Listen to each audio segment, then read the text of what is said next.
Former President John Mahama is at the University of Ghana engaging students on his book, My First Coup d'etat, which is his autobiography. We can listen to the former president now. Forget or to erase entirely from memory. But rarely is anything all bad. There are always pockets of light, however small, to be found during periods of darkness. A number of us who stayed behind during the lost decades and lived through the difficulties, whether by choice or by force, discovered that it was ironically during this time that we found ourselves and found our voices. For many individuals, there's a moment that stands out as pivotal to the awakening of their consciousness. Often that moment can feel like a harbinger of disaster. The first tremors of an earthquake or rains of a hurricane, the eruption of civil war or riots, an assassination or a coup d'etat. It is a moment that serves as the line of demarcation, separating the certainty of what was from the uncertainty of what lies ahead. It is a moment in which you suddenly become aware of who you are. You become aware of the fragility and unpredictability of the world in which you live. Ghana's descent into the lost decades began with such a moment, with the coup d'etat that unseated our first president, Dr. Kwame Nkrumah. When I look back on my life, it is clear to me that this moment marked the awakening of my consciousness. It changed my life and influenced all the moments that followed. The lost decades from that first coup d'etat to the final reintroduction of constitutional rule were the years that defined my life, and as a result, they are the years that I have wanted most to write about, to commit not only to memory, but to paper. It was my desire through the stories in this book to document the effects that the events that occurred during those years had on the country, and more personally and specifically on my family and me.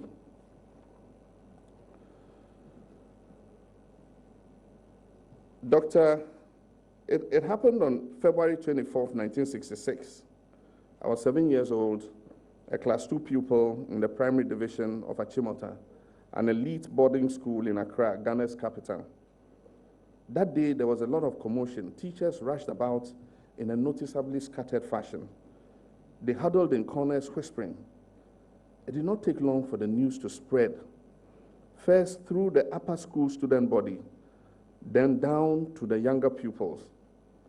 The words I heard people speaking that day seems to hold a certain air of mystery and urgency, especially that phrase, coup d'etat, which was being repeated often like a mantra. I had never heard it before. Yet I knew without having to be told that it did not belong to any of the 6 languages I spoke. Not Gonja, not Twi, not Hausa, not Dagbani or Ghana, or not even English. To my child's ear, the phrase sounded exciting, like a game that all the upper form students will soon be playing. And from the moment I first heard it, coup d'etat, I wish I could learn and know how to play this game as well. The day after the coup, once the initial flurry of fear and excitement had passed, our teachers explained that it wasn't a game after all. The phrase coup d'etat apparently meant the government has been overthrown. Even in plain English, the concept seemed nonsensical to me. How can you overthrow an entire government? And what exactly are you throwing it over? Days passed.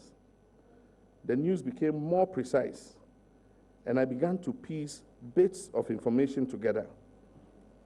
While our President Osajifo Dr. Kwame Nkrumah was on an unofficial visit to North Vietnam, the military had seized control of Ghana. Dr. Nkrumah was Ghana's first president. He was a true visionary. At the time, it was fairly commonplace for Ghanaian intellectuals to travel to Europe to complete their education and receive their advanced degrees.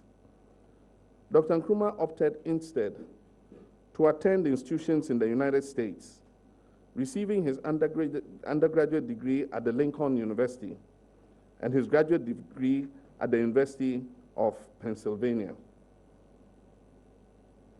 At Achimota, we heard that all the ministers of state had been arrested. This particular bit of information gave me pause, because my father was a minister of state. Even so, I don't think I was able to fully absorb all the implications. Not then. Perhaps it was because I had not received word from my family that anything was wrong. Or it might have been because I felt, as children often do, that my family and I were somehow shielded automatically from anything tragic.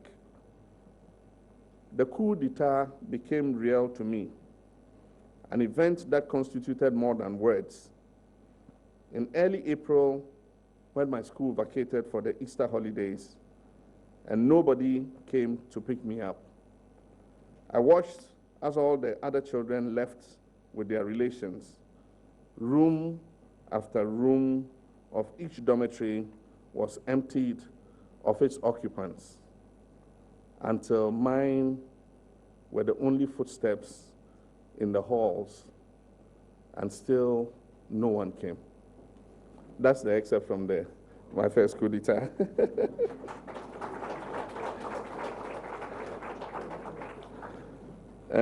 Thank you very much. I'll take another excerpt, and this one from the chapter titled Teenagers in Tamale.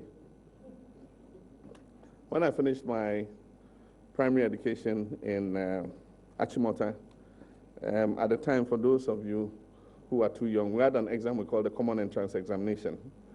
And our first competitive exam was in class 6. You took the exam, and depending on your performance and the choice of school, you were thrown anywhere in the country. And so I was supposed to continue in Achimota school, but my dad had decided to relocate the family in Tamale. And so if I continued to Achimota school, I was going to be the only one left here in Accra. So he opted to take me to secondary school in the north. And that's how come I went to Ghana Secondary School in Tamale. And I really haven't regretted that I attended that school. Teenagers in Tamale. I wore a huge Afro bell-button trousers and heavy platform shoes. For those of you who don't know heavy platform shoes. It was the early 1970s, and that was the definition of cool. Black American culture had taken West Africa by storm.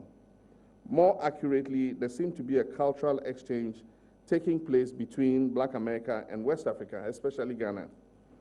Black Americans had traded in their blue jeans, suits, and shirt sleeves for batiks, tie and dyes, and dashikis, sewn from the popular Ghanaian cloth called Angelina. Meanwhile, we in Ghana had taken to wearing hipsters, miniskirts, tight polyester shirts that were left unbuttoned straight down to the navel.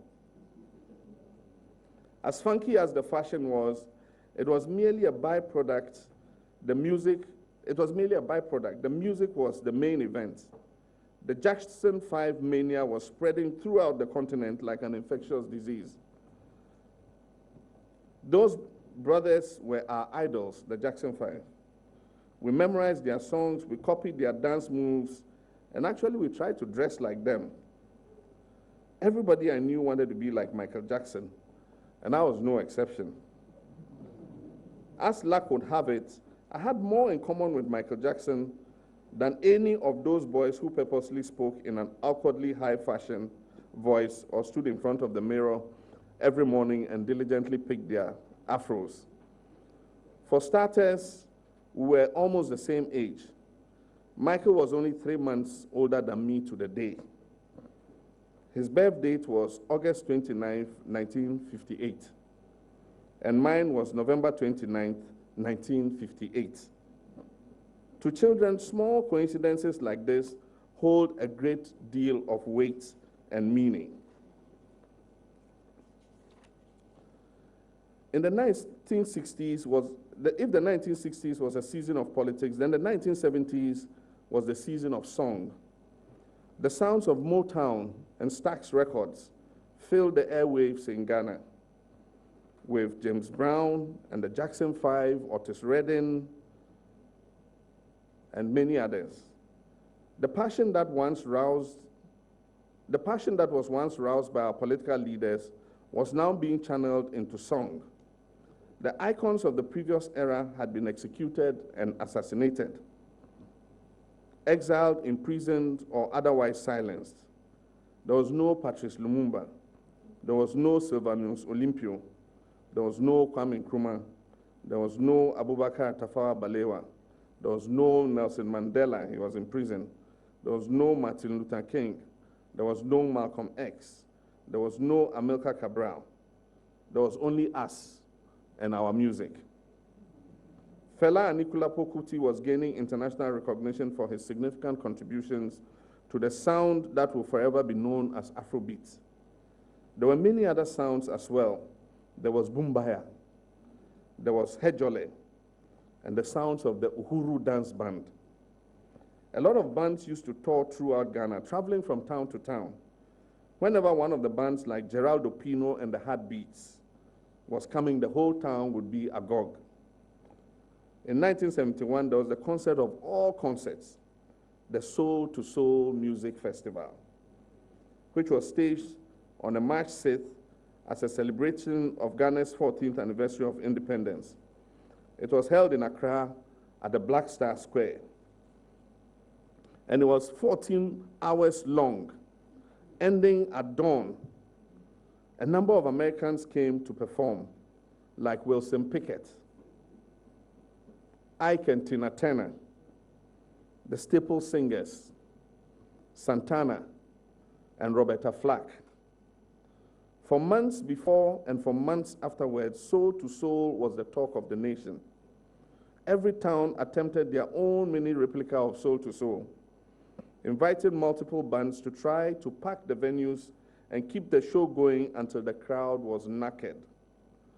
All the bands that came to Tamale usually performed at a place we called the Legion Village.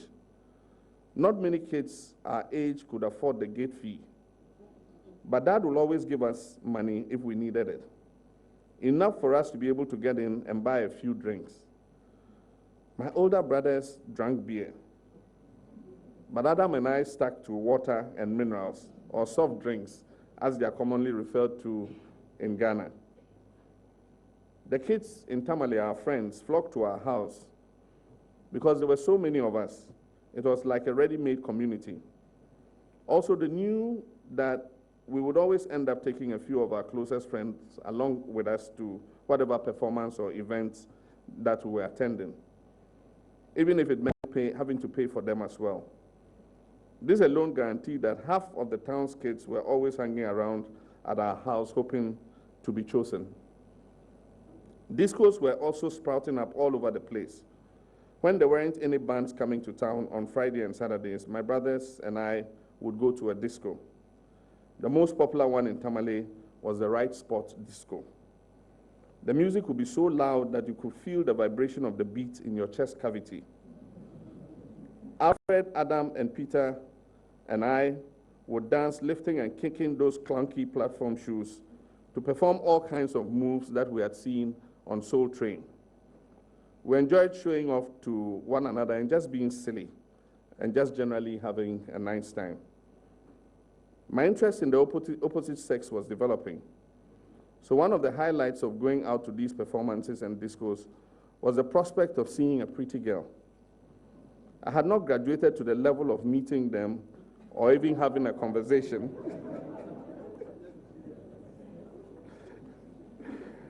I had not graduated to the level of meeting them or even having a conversation, unlike Peter. I admired his confidence. Peter was my elder brother. I admired his confidence and the sure stride that he would use to walk up to the girl he liked and wanted to start a conversation with. He had this way of standing and looking at a girl with a slight grin and his eyes like flags lowered at half-mast. When Peter did that, any girl he was talking to would immediately melt. She would giggle foolishly and look away, pretending to be shy, but all the while making cat and mouse small talk with him. I was at that stage in my development where I could only stop and look. That's all I was physically capable of. If a girl I thought was pretty came to talk to me, I would find myself unable to speak, or the words that would manage to come out of my mouth would sound so silly and juvenile, and I would immediately regret having said them. When you're a teenager, music is like a previously undiscovered aperture, shining light on your interior. It permits you to explore the cavernous spaces of that world in which you've never before dared to venture. Music speaks both to you and for you. It is a means of engagement and a form of rebellion. It teaches you how to hope. When they performed, the members of Oracle 74, that was the school band in which my brothers played, expressed themselves in a way that went beyond the music. They wore purple raincoats with iron gray helmets, tight blue shorts with rainbow stockings, long green dress with huge underwater-style goggles, 6-inch high brown platform shoes, and white pirate-style shirts. One band member was perpetually decked out in a newsboy cap. We called those caps Coup at the time. I'm sure you still know them, which was the name of an American film. Coup was a film that had been shown at most of the cinemas. All the characters in the film wore that cap. Our stepmother then, Joyce Tamale, owned a boutique in Tamale where the members of the band, my brother's school band, used to shop for all their outlandish clothing. We were just teenagers growing up in Tamale.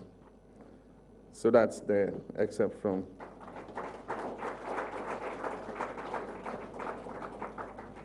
I will now take Praise for the Powerful. And it goes like this. When I was 16 and in my third year at Ghana School, a new family moved in. Sorry. Let me start from the beginning. Praise for the Powerful. Yentia. It's an Akan word that means we won't pay.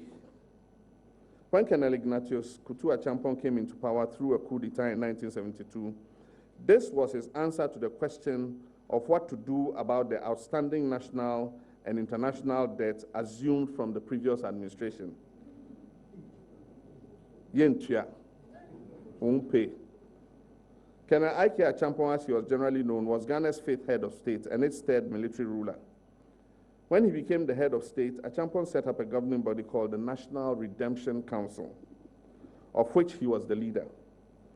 The constitution was suspended.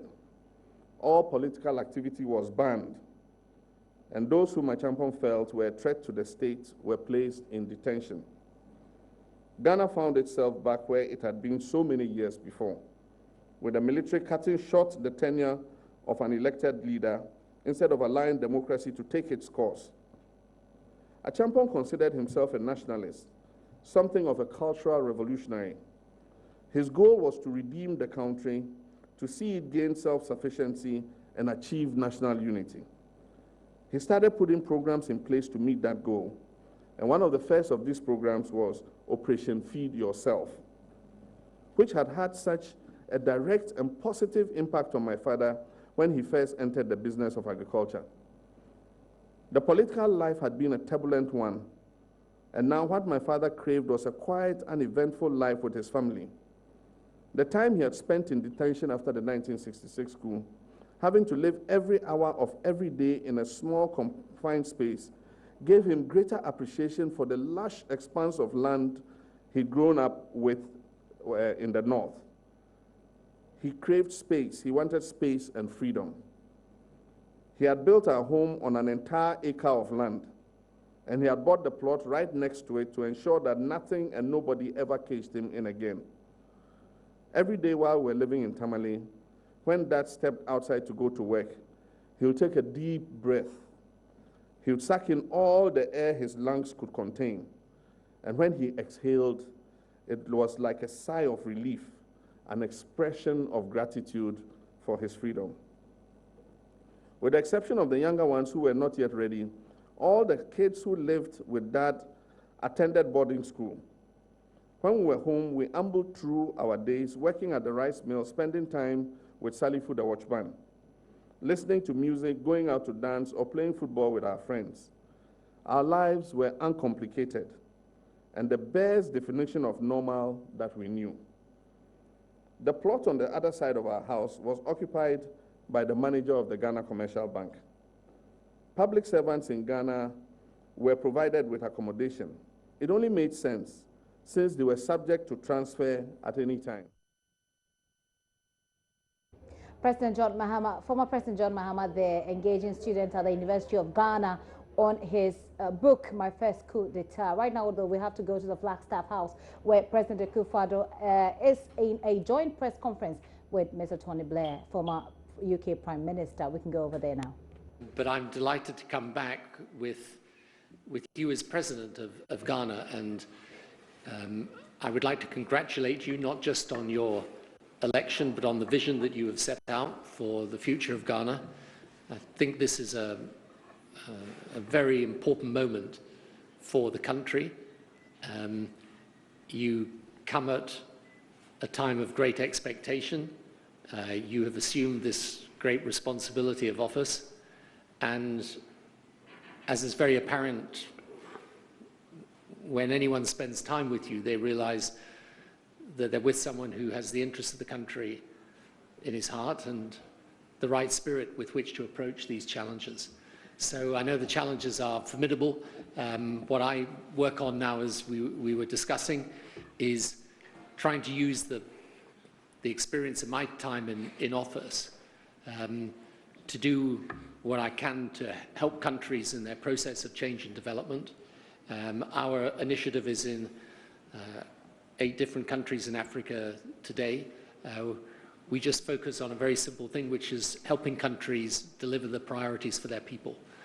We do it in a completely non-partisan, non-political way, but we do it because if the countries can develop and their people prosper, I think this is not just good for Ghana, but good for the region, good for Africa, and good for the world. So I'm absolutely delighted to come here at this moment in time. It's as I know, when you first come into office, it is a moment of huge opportunity, but you're always very aware of the weight of responsibility that sits on your shoulders.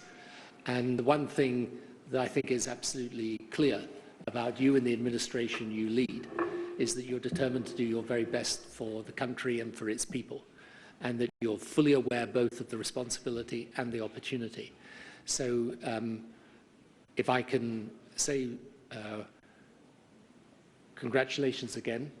Thank you for inviting me here. Thank you for hosting me so kindly with some of the senior members of your government. I wish you every success, the Ghanaian people every success, and anything we can do to help in that process of change for the future, we will be delighted to do. Thank you, sir.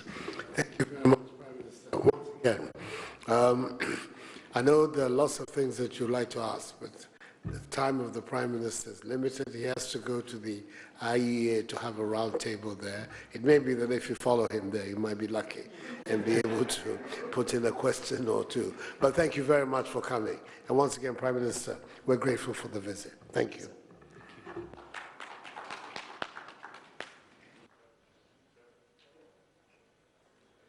Well, that is Mr. Tony Blair there at the Flagstaff House, just addressing the media there. The president also escorting him out. Basically, he was talking about some challenges that are associated with leadership, and talking about how he intends to use his experiences from his time in office as Prime Minister in the United Kingdom, and how that can be used in other countries, also lending a hand of support to Ghana if the country or if leadership of the country needs it. Right now, though, we can go over to the University of Ghana, where former President John Dramani Mahama is still going through his book, My First Coup d'etat.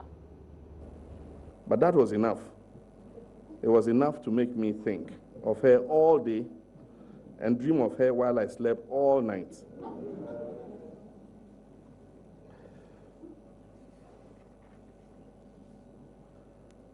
When my father was released from detention, his assets had been frozen. Although he'd been able to purchase the plots he needed to build his house and start his farm due to the land tenure system in the north, which rested in the hands of the chiefs, getting his rice mill business off the ground was another matter altogether. He needed capital, and the only way he could do so was to secure a loan from the banks.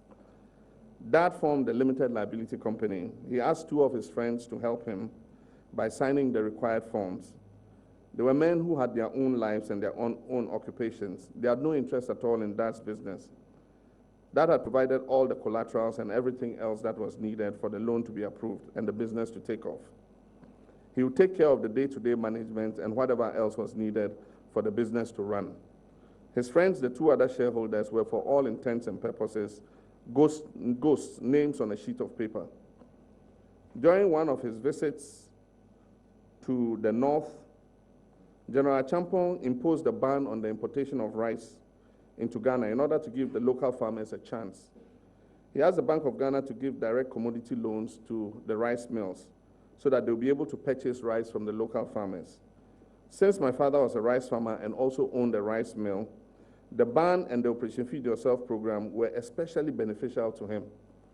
With the state essentially funding the purchase of raw materials, Ghana's rice industry was thoroughly revitalized. Achampong's vision was becoming a reality. Insofar as food was concerned, within a short period of time, Ghana had become self-sufficient and was now even entering the export market to sell its surplus rice to other African countries. Whenever Colonel Achampong traveled to the north, he would stop by our house to personally greet my father. The 2 were not close friends, but they had a cordial relationship, one based on respect and necessity. Because of Operation Feed Yourself, my father's rice mill was of strategic interest to the state. My father, much to his own surprise, liked General Achampong, Colonel Achampong. The colonel was a military man, a coup maker, and that alone could have easily kept him out of my father's good graces. But Dad believed that Colonel Achampong, despite the way he came into office, had Ghana's best interests at heart. He was making improvements and effecting change in the country. Achampong had switched Ghana's system of measurements from the imperial to the metric. In 1974, through another of his programs, Operation Keep Right, Ghana switched from driving on the left side of the road to driving on the right. Many of you who are young would never know that we used to drive on the left, to driving on the right. It was perhaps one of the most successful radio and television advertising campaigns in the history of Ghana. A taxi driver would blow his horn 4 times at another taxi driver. Beep, beep, beep, beep. Then the first driver would lean out of his window and say the slogan, Nifa, Nifa, Na Nyen. This in Akan means right, right, that is it. For those of you who are old enough, you remember Nifa, Nifa, Na Nyen. My father used to tell us of General Achampong's accomplishment. He was impressed. There was no denying it. One day he decided to sit down and write to Achampong, who had recently promoted himself from colonel to general. My dad believed in commending people for a job well done. It was a habit he'd formed while still a young man working as a teacher. It was a habit that we, his children, benefited from. Mahama was never one to withhold praise. He gave it freely when he felt it was due. Though he was writing this letter to General Achampong as a private citizen, he decided to offer him a bit of insight he'd gleaned from his years as a politician. In the letter he wrote, Dad told General Achampong that he had done an admirable job thus far as head of state and had proven himself to be an asset to the country. He reminded General Achampong that in politics there often comes a time when the pendulum starts to swing the other way. It might be prudent, my father advised, given his current popularity and success of his various programs, if the head of state started to give some thought to when he would lift the ban on party politics and transition the country back to constitutional rule. If he properly planned and timed his departure from politics, my father continued, General Achampong would surely be remembered as one of Ghana's most effective leaders.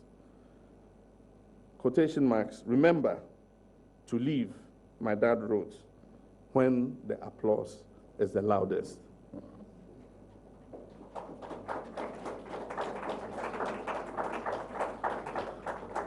While Dad was writing his letter to General Champon, I was writing my own letter. It was a letter to Alice, the girl who lived next door. After several weeks of playing football together nearly every afternoon, Thomas and I had eased into a friendship.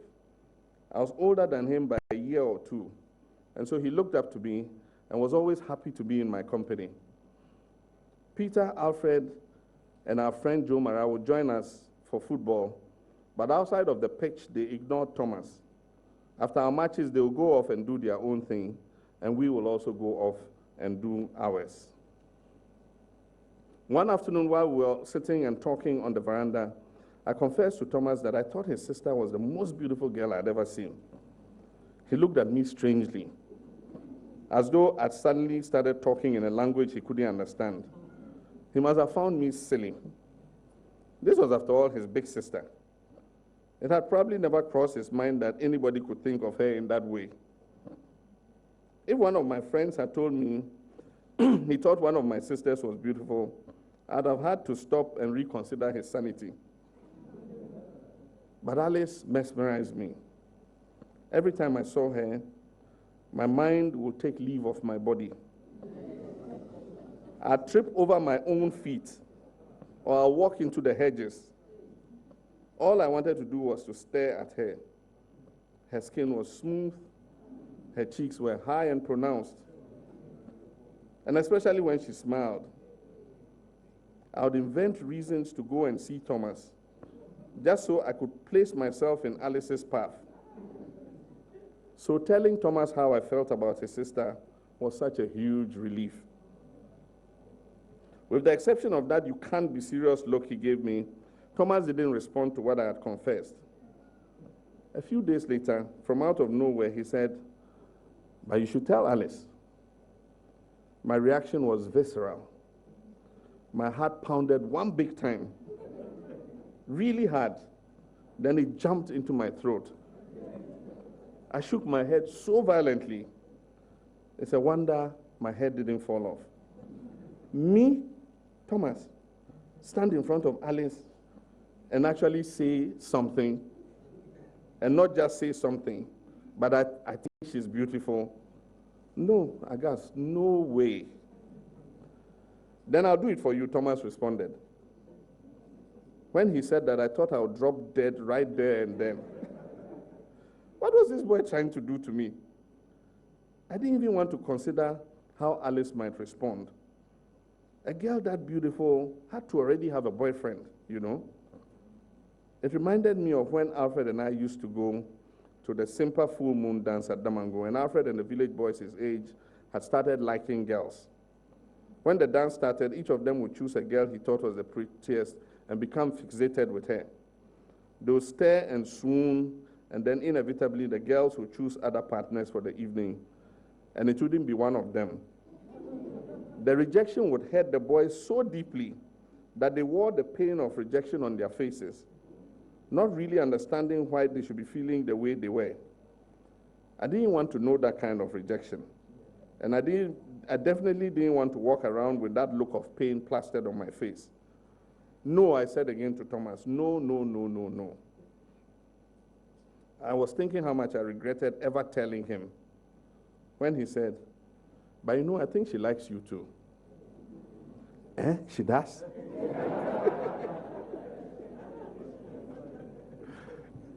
You'd think this news would have made me ecstatic, but it rather frightened me. No girl had ever liked me before. Not that I knew of anyway. So what was supposed to happen next? When it came to meeting girls, my brother Peter was the pro. I wondered if I should ask Peter for advice. "Write her a letter," Thomas said. At first I refused, but the more I thought about it as the day wore on, the more I decided that maybe it wasn't such a bad idea after all. Writing a letter wasn't like talking to someone face to face. When it came to talking to girls, Peter had no fear. I wasn't like that. In letters, you could tell people what you wanted to say, and they could interpret it in their own time and in their own way. I decided to do it, to write Alice a letter. Dear Alice, how are you?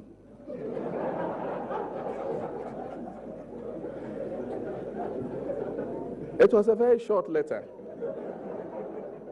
I think you are very beautiful.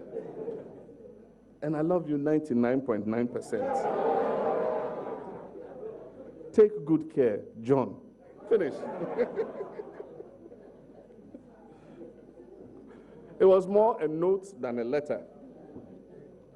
Thomas and I snuck into my stepmother Joyce's room, where she kept her clothing, jewelry, and perfume. We sprayed and sniffed the different scents.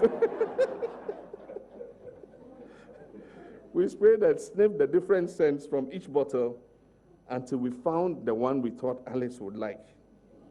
It smelled like lemon, overripe mango mixed with honey. We doused the paper with perfume, waving it in the air after each spray so that the ink on the words wouldn't bleed or smudge. When it was dry, we folded the paper over once, twice, and a third time, and then we slid it into an envelope. We then sprayed more perfume on the envelope. Thomas hand-carried the letter to Alice. The whole night, my stomach was like soup, like a soup stirring with anxiety and hope, and prayer, and fear, and desire. The next day, neither Thomas nor Alice emerged from their house. I was disheartened. I took it personally. She hated the letter. I knew it. She probably hated me too by now. And Thomas was too ashamed to come and tell me. I decided I wasn't going to show my face outside again for the remainder of the long vacation. I didn't want to chance seeing either of them.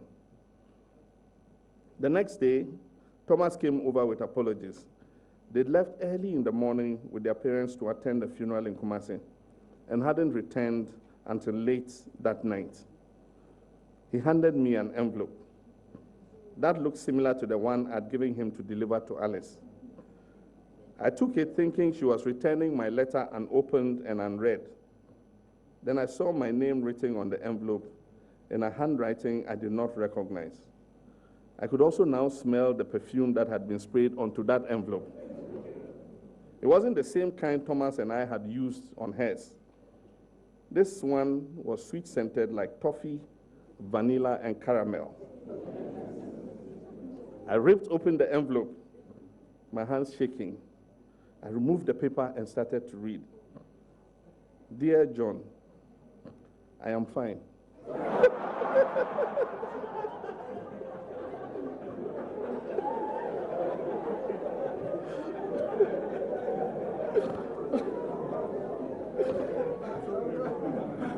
How are you two? I think you are cute. And I like you too 99.9%. Alice, I was elated. She really did like me. Thomas hadn't just said that to make me feel good or to tease me, because after all, she was a sister. After Thomas left, I sprawled on the bed and read the letter over and over and over again. After reading, I would lay it over my face and inhale the perfume. I looked at Alice's handwriting, which was neat and feminine, filled with lots of loops and squiggly lines. I looked at the creases in the letter where she had folded the paper, and I imagined her gentle hands gliding along, folding the paper to secure them so that the paper would lie flat.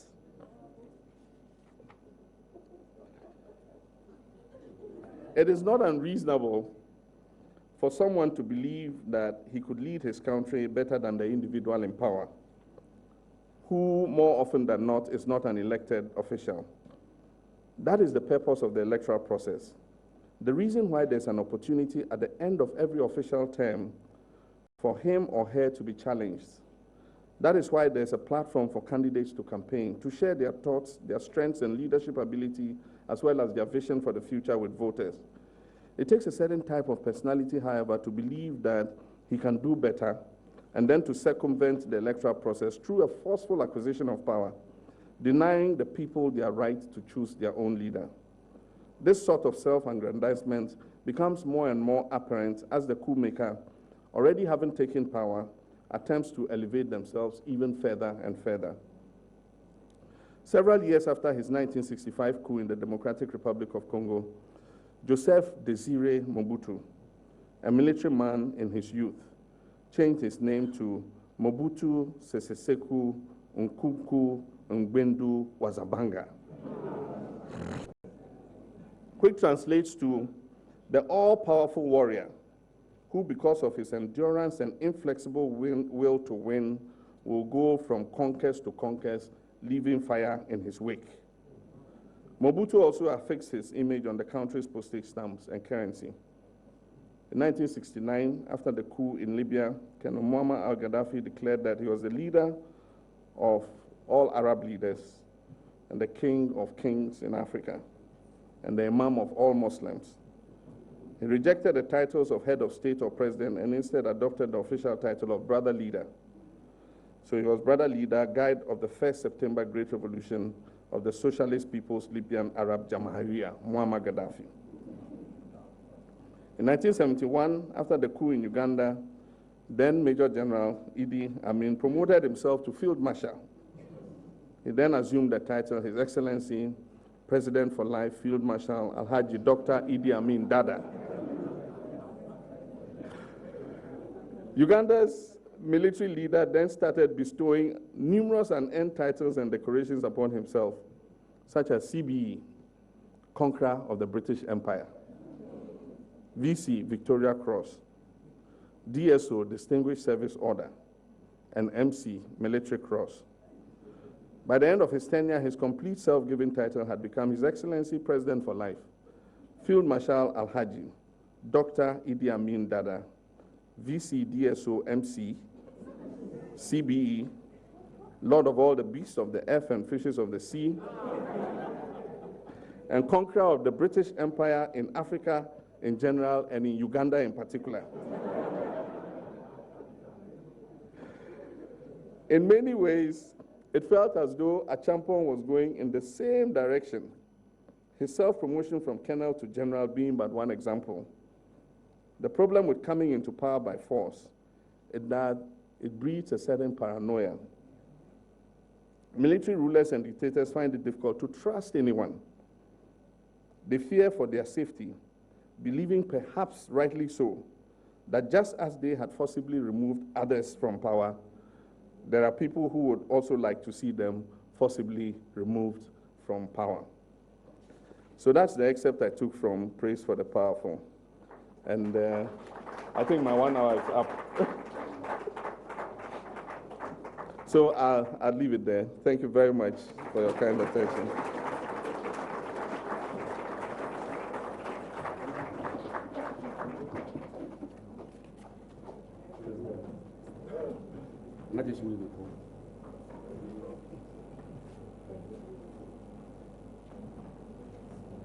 Thank you very much. Thank you very much. Thank you very much, Your Excellency. It was very fascinating listening to you. If there's one thing we know about the former president, it is that he's always up to date with social trends. And so his afro hair, bell-bottom trousers, and heavy platform shoes from his teenage days in Tamale is proof of this. From now, we'll be having the interactive sessions. So we'd invite questions and comments from students and other invited guests. Thank you.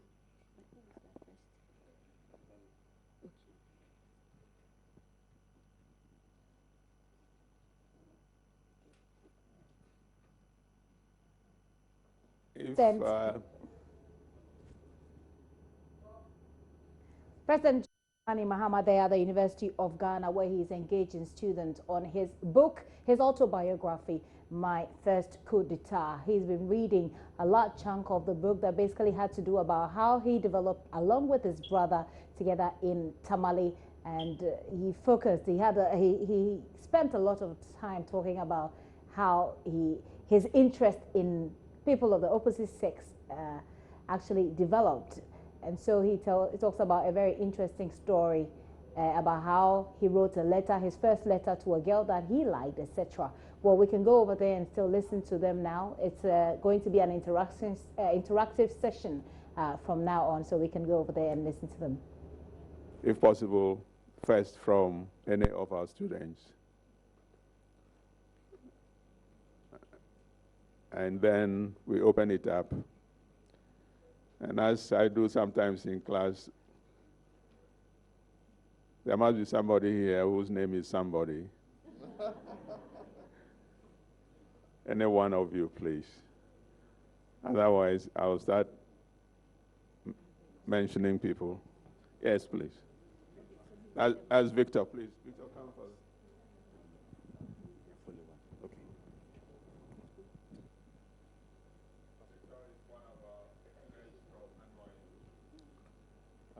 Thank you, Your Excellency, for this opportunity.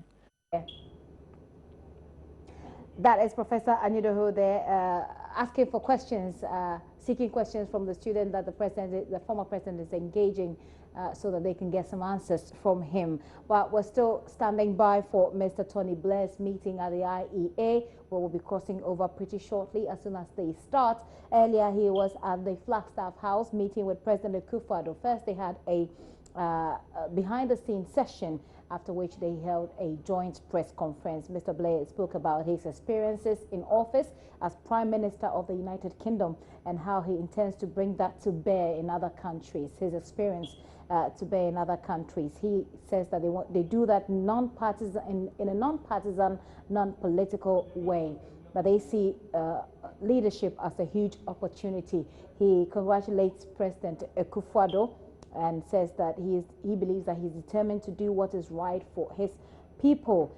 He also offers a hand of support and says that he is willing to be a part of the process of change. Anything that they can do, they are delighted. He and his organization are delighted to do so. So we're still waiting for that meeting at the IEA, and then we can bring that to you live. Right now, though, we're still at the University of Ghana, where we're expecting some questions from students who the president is engaging. We understand that he's embarking on a book reading tour, so I believe that will bring a lot of people closer to him as they hear the stories of his childhood and how he grew through it all to become the president that he is at the moment. I believe that there will be some questions right now on the floor. I see the president taking some notes, obviously taking them down so he can give them the answers that they require. So he's actually been speaking from his book, My First Coup d'etat, which basically talks about the coup d'etat that his father experienced and how it affected him as a child. He speaks about how he had to make his life choices from then on, and all the stages of his life, his brothers, his siblings. He brings them all into perspective in that particular book. So I believe there are some questions on the floor now. Was it intentional to fuse reading or listening to you? You noticed a lot of different styles have been fused in one. First, you notice you are telling a story, your personal story, and then there's a story of Ghana or Africa. And then there's also this very jovial, fun style to it. How did you, as a writer, manage to fuse all these seemingly difficult individual styles to produce a perfect blend? One more, if there is a hand.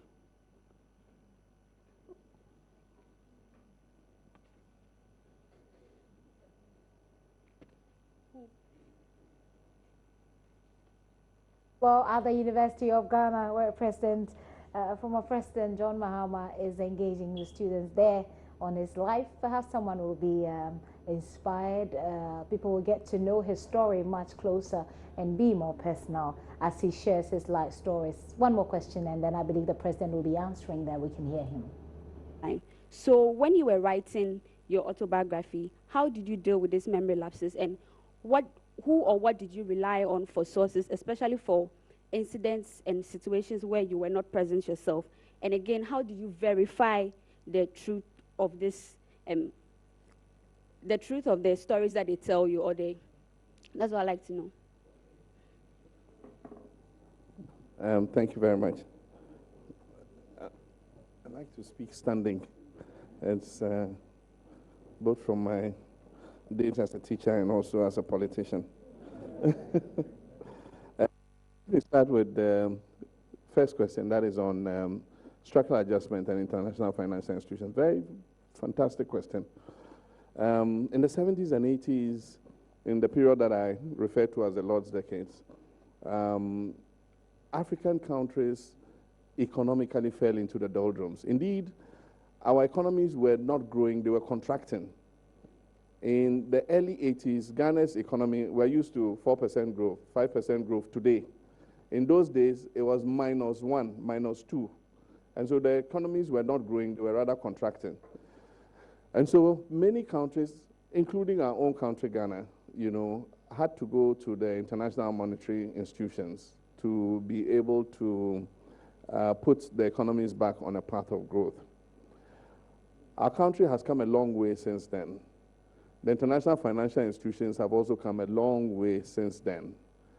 Kenneth Kaunda said, the IMF is like a mad doctor. It can only dispense one prescription, quinine. And for those of you who know quinine, it's the bitterest medicine you will ever encounter on earth.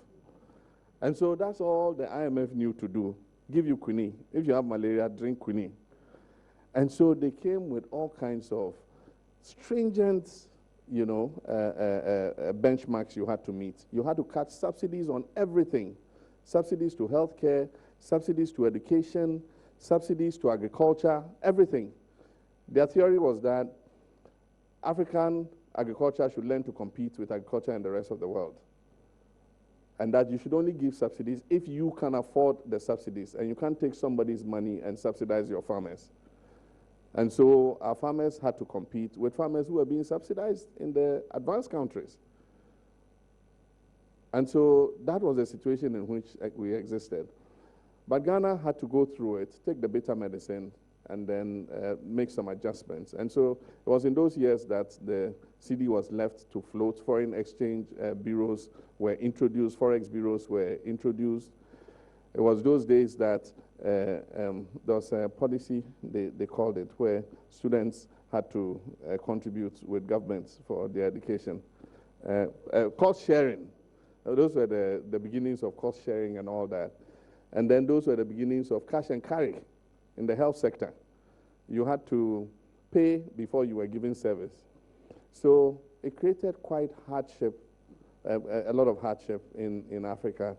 And aside from that, it created new classes of poverty. More people fell, into the poverty trap. I must say that those financial institutions have changed since then. They accept that there must be strong social protection programs in any adjustments program that you are conducting. And so when we started this last program, in which Ghana still is currently with the IMF, one of the areas that they benchmark is how much money is going into social protection, how much money is going into livelihood empowerment against poverty programs. And in those early days, they had started to realize the new growing class of poor people. And so they were thinking of a way to ameliorate it. And Ghana was one of the examples they tried to use. And so they came up with a program they call PAMSCAD. I don't know how many of you heard of PAMSCAD, but those were the days of acronyms. We had a lot of acronyms, and PAMSCAD was one of them. And PAMSCAD meant Program of Action to Mitigate the Social Cost of Adjustment. And so under PAMSCAD, they gave some trucks. They made sure that some food assistance was given to the very poor families, and so on and so forth. But today, I must say that there are many social protection programs. You have the livelihood empowerment against poverty. And probably our most successful social protection program is the National Health Insurance Scheme, from which, you know, as many as 12 million subscribers benefit, you know, from free health care upon payment of a certain premium. And so we have several, like the school feeding program, that's a social protection program, ensuring that, you know, children are able to get 1 meal a day, a nutritious meal, so that they are not stunted and their nutrition is good. You know, and there are several other such programs that we are implementing, which in the past the IMF would not allow you to, but now they encourage you to, and probably even give money to be put in some of those programs. So that's what happened in those days. We say in how much truth and how much fiction. Normally, when you write a book, the story is a story and it's based on truth. But based on the style, you must have some humor, you must have, you know, inject all kinds of things that make it interesting to read. My intention, and upon the advice of my editor, was to make it an easy read. You can write an autobiography like a textbook. And so that means somebody has to take it and really concentrate on studying like he's studying a textbook.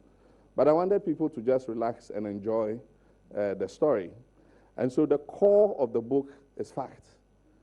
But if I exaggerate about clunky platform shoes, it's just, you know, added to make you capture, you know, what we looked at. It's even like laughing at ourselves. Because when I look at the pictures of us in those days, I laugh. I say, why would you go and wear these, you know, these blocks on your feet, you know? And then we had this huge afro hair. It took us 10 minutes to finish combing. We had these special combs, afro combs, we call them. And you stand and pick, you know, segment by segment. You know? Now I have a haircut every week. I don't bother to run any comb through my hair and I'm fine. But there's a lot of humor in it. I remember I wrote a letter. I don't remember if I wrote 99.9%, but in those days, I mean, it was standard, you know, love letter to put 99%, you know. So that's what it was meant to be.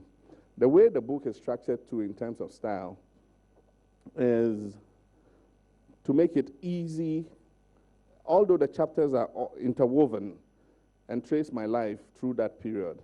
Each chapter stands on its own. So if you take Providence, or you take Tavarish, or you take Ghana Must Go, or you take Teenagers in Tamale, or you take Praise for the Powerful, it tells its own complete story. But then at the same time, there's a linkage and an interweaving of all the chapters together to tell the full story. And so that's the style that was used. Different people have different opinions about Nkrumah, but I mean, certainly one thing we can't run away from is that he's the founder of our nation. He led the independence struggle. Many people contributed, and it happens in Christianity. There's John the Baptist.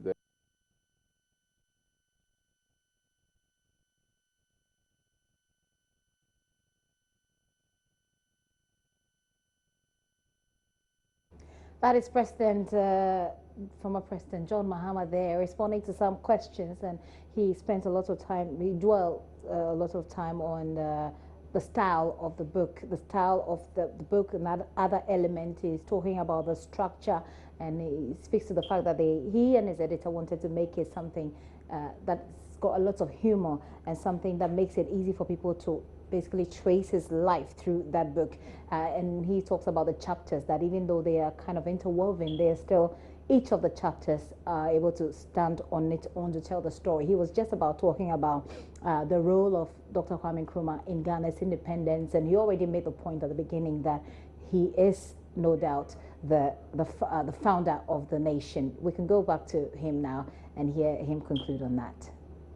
You know, what he was trying to make of this country. But of course, there are as varied opinions as there are human beings in Ghana about the role that Dr. Nkrumah played. Privileged background, yes, I haven't hidden it in the book. My dad started as a teacher, and I always thank God for who I am, because I'm what I am by a fate of accident. In this story, you see the district commissioner's hat and how my dad ended up going to school because he was standing outside his grandfather's palace. His grandfather was the chief, and he had a big navel. And the district commissioner was passing, and he squeezed my father's navel. And of course, it's painful. And so my father lashed out, and the district commissioner's hat fell. And so he picked it and took a look at the boy, cleaned his hat, and he went into my grandfather's hat. And in those days, in the north, people didn't want to send their children to school. And so what the colonial government did was to go to the chiefs and take the children of the chiefs. And if you didn't give your child, you were destooled, you were removed as chief. So they came to Bole, which is the hometown where we come from. But my grandfather was the chief of a smaller village. And so they went to the Bolera and said, we're coming to take one of your children to go to school. And because he's a divisional chief, he can delegate to another one. So he said, no, go to Benfura and go and take Benfura's son. And that was my grandfather. And so that's how come the district commissioner went to my grandfather's palace and said, Bolera said I should come and take one of your children to school. I said, oh, no, my children are all grown, they are married, they are gone, where? He says, oh, but I know who I want. He says, who? He says, that small boy outside with the big navel. And he said, no, that's my grandchild, it's not my son. He said, it doesn't matter whether it's your son or it's your grandson, I'm taking him to school. And so he asked him to prepare him. If we didn't send him, they would destool him.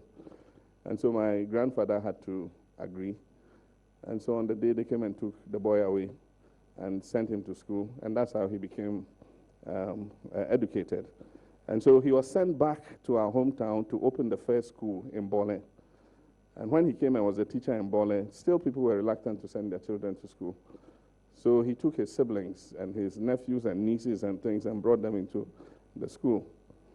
And one of his sisters and nephews and things is Joyce, Mukhtari's mother, who my father taught, put in school and educated. She became a very renowned educationist, later. So he left politics and went into business and was very successful in business. And so that had been my intention in 2008. I thought I was leaving politics and also going into the private sector. But like I said, God guides our steps, and I am where I am today. Talking about the style again, that is, I'm a historian. My first degree was in history. And so in deciding on what style to use, I was talking about the lost decades of Africa. And it was necessary to create reference markers for people throughout the book about the era in history in which not only Ghana was, but Africa and the world. And so you find that in every story, I pause and talk about what stage in history we're talking about. It's either the Cold War, or this was happening, or there was this war taking place, or that. They were just meant as reference markers, and it just comes out of my natural tendency, or my my training as a historian, and that's why I infused history into the book. Writing the book, how did you fill gaps in your memory? And I tell you, there were many gaps. A lot of the stories I tell are based on my father's narration to me. Growing up, we were quite close to him, and so especially if you read the parts with the tea time, he comes from work and then he makes his tea. It was like a typical Englishman, and you were privileged to be invited to come and sit with him and drink tea in the afternoon at 3 o'clock. And he'll sit with you, and while drinking tea, he'll be talking about things that have happened and all that. And I was one of the good boys, very well behaved, and so I enjoyed the privilege more than most of my brothers in sitting with him and drinking tea and listening to his stories. And then after I went into politics, because I was the one who took after his footsteps and went into politics, then he started to give me a lot of stories about his political life, his experiences and things.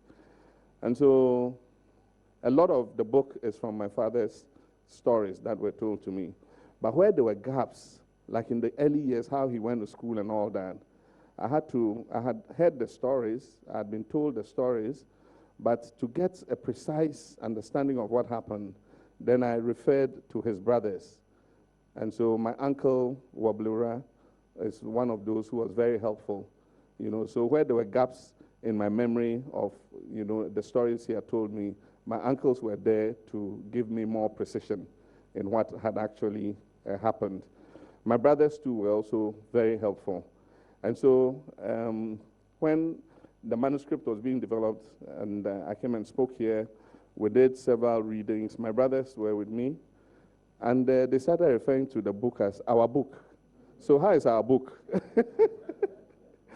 And so I want to say that it is actually not my book, it's our book, because my brothers, my uncles, and everybody, actually really give me a lot of help in terms of refreshing my memory about a lot of the things that happened.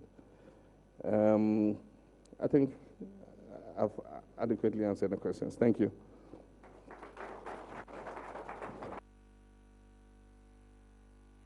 So with the former president, John.Mahama at the University of Ghana, where he is interacting with students over his book. He's just been answering some questions. First, he spoke about the structure of the question of the book, and then he speaks also about Dr. Nkrumah's role in the foundation of Ghana. Then he answers the question on whether or not he had a privileged background.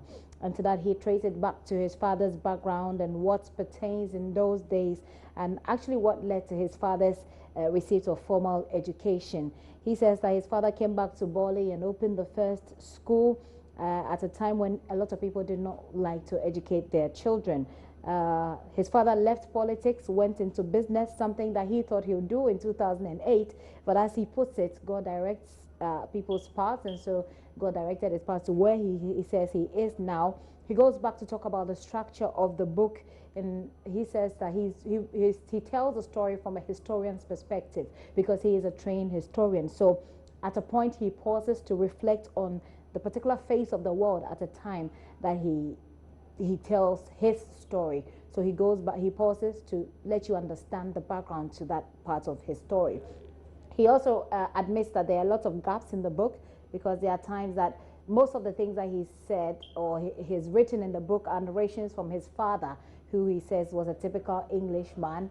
He refers to his brothers as well and the roles that they played in putting together the book. I think there's still some questions on the floor now. We can go over and take those questions and get the answers from the president. In the meantime, so let me just remind you that Mr. Tony Blair, former Prime Minister of the UK, is here in Ghana. He's about to speak on leadership, governance and leadership in Africa at the IEA. That is a set there in your shot, so we're waiting for him. He just left the presidency a while ago, I'll say about an hour ago, so we're expecting him to arrive at the IEA, where we will take his speech there as well. Right now, though, let's go back to the president, former president John.Mahama at the University of Ghana. And his brother Ibrahim is my friend. So even if I don't invite him, I bought 2 of your books. I know you very well. Just look at it. Show it to them. My picture is at the back. My picture is at the back. Yes. I was in the police 35 years, 6 months. I'm 72 years old. So all what I did in Ghana police is what I wrote in the book. Thank you very much. That's one more question.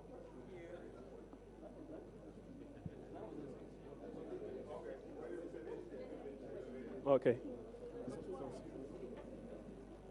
Hello. Yeah, my name is Latif Idris, and I work with JoyNews.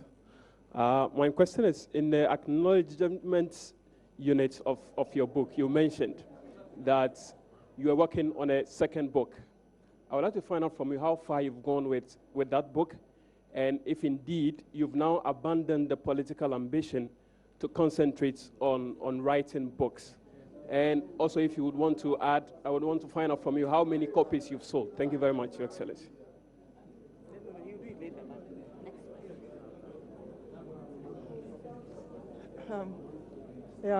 Thank you. As a wife and a mother,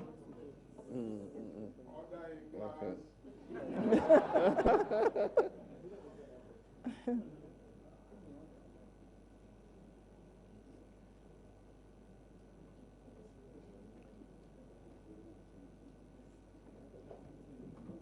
yes. Just one minute. Let me just find this.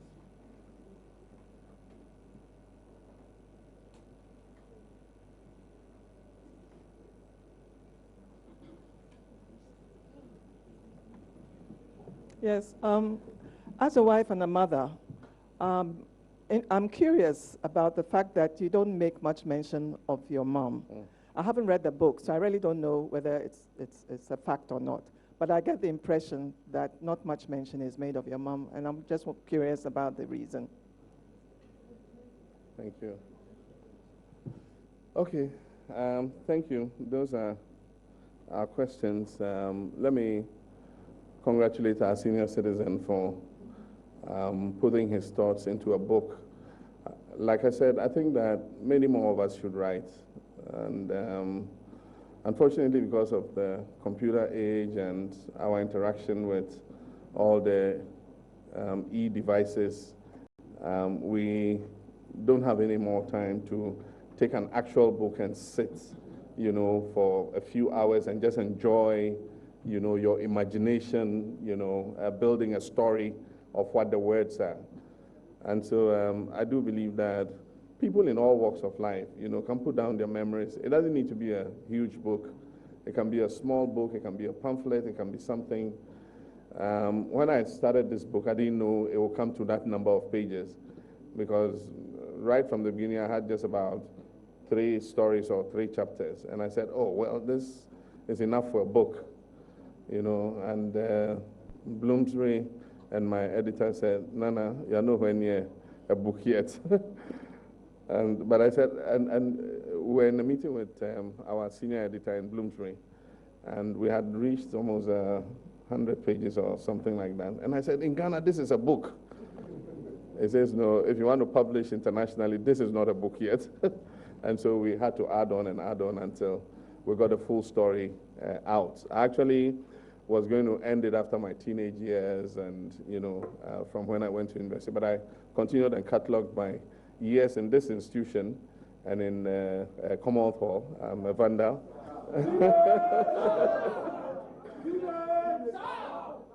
And one of the things I said was that Commonwealth Hall made me who I am, because it charted the course of my growing up. I entered Commonwealth Hall a very shy young man, and I came out a more expressive, confident person. And that is what armed me to go into politics. And so I owe a lot to Commonwealth Hall. Then I wrote the part about my stay in Russia, because on this campus I was a very strong socialist, and I belonged to a socialist cell. Techiba Menu and others were all our socialist mentors. And so I went to Russia, to do my postgraduate. And in Russia, I came, to a certain realization that there's no absolute truth in any ideology, and that you must build things based on the peculiar experiences of the circumstance in which you are, not in an ideology that is imposed on any particular groups of people. And so that's one of my very favorite chapters. It's called Tavarish. Tavarish in Russian means comrade. And so that's another chapter that I like very much. But the book was launched in 2012, like I said, in 6 states in the US. We didn't get to do the Ghana launch because, as Prof said, when I returned on a Friday, and the tragic event of Professor Mills' passing happened on the following Tuesday. And since I got sworn in as president, I never got the opportunity to launch the book, even though we had intended to launch it in many other places in Africa. It says I'm working on a second book. Yes, I have some manuscripts that I've been trying to work on. As president, I didn't have enough time, but I've taken it off the shelf where it was for several months. I've dusted it off, and I'm looking at it again. It takes quite a while. It took 3 years to write this book, and so it's not an easy task, especially if you're not a full-time writer. And so you have to balance out other engagements together with writing. And so don't expect that it's coming out anytime soon. And if it's a book that tells a political story, then you often want to wait till many of the actors are dead and gone before you come out and say wicked things about them. But certainly, how many copies has the book sold? I don't know. It's the publishers who keep the records. The writer doesn't keep the records. So Bloomsbury would be the one to know. And there are many book agents, and so it means you have to gather the numbers. The book has been published in Portuguese. There's a Portuguese version. And we launched it in Brazil. And so if you go to the Portuguese-speaking countries, there's a publisher who has also published the Portuguese version of the book. About my mom, yes, you're right. There are many chapters that capture my relationship with my mother, and I actually explain in the book how come I got closer to my father than my mother. And that is because we grew up in my father's house.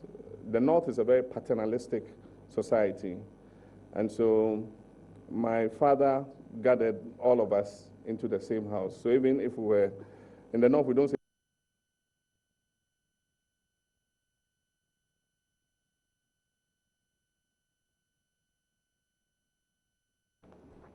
it appears that we're stuck with the former president for a while, haven't we? Well, this is still the pulse with me, Gifty and Opia. Today we've been bringing you the leadership engagements that's going on. We've got Tony Blair, we've got President Coup, who held a joint press conference with Mr. Tony Blair, and we now have the former president, John Dramani Mahama, who's been answering questions about the book, which is an autobiography of his. And his, Latif, my colleague there, asked the question whether or not he'll be, retiring from politics and focusing on writing. He didn't really answer that question, but what he says is that he's got a manuscript, a book that he was writing, his second book that he was working on. He's dusted it, but it took him 3 years to do the first one. So he's expecting that this will take a bit much longer, and it will be even longer if it has to include his political life, because then you'd have to, in his words, wait till most of the players are dead and gone. Then you can write that kind of book. He spoke about the fact that he's got a Portuguese version, which was launched in Brazil. He's not sure how many of the books that he has sold, but of course he's looking forward to doing the second one. We're still waiting to get to the IEA, where Mr. Tony Blair is supposed to be addressing issues about governance and leadership in Africa. At this point, though, we've got to wrap up on the polls, but Business Live will be standing by. Daryl will be standing by with Business Live, and when he comes on, anytime that the IEA is ready with Mr. Tony Blair, we'll go there and bring that to you live. Just so you know, by the way, there was a press release earlier today, a new appointment in the Ghana Prison Service, and I'm going to read that quickly to you, then we'll wrap up the show. His Excellency, the President of the Republic of Ghana, pursuant to Article 207 of the Constitution of the Prison Service, goes on and on, has appointed Mr. Patrick Dako Misa as the Acting Director General of the Ghana Prison Service to replace Mr. Emmanuel Yao Ajato, who was the Director General of the Ghana Prison Service. Mr. Emmanuel Yao Ajato is to be reassigned. The changes take immediate effect. Mr. Patrick Dako Misa, who until recently was the Deputy Director General in charge of Finance and Administration, had an extensive working life with the Ghana Prison Service spanning 1989 to date, and it's signed by Adelaide Anokumi. Mrs. Adelaide Anokumi is Chief Director, and it is signed on behalf of the Minister for the Interior. Released on the 28th day of March 2017. That's about it for now. For more news, why don't you log on to myjoyonline.com. My name is Gifty Andoapia, and like I said, Daryl Kwao is standing by with Business Live. Many thanks for your time. Good afternoon.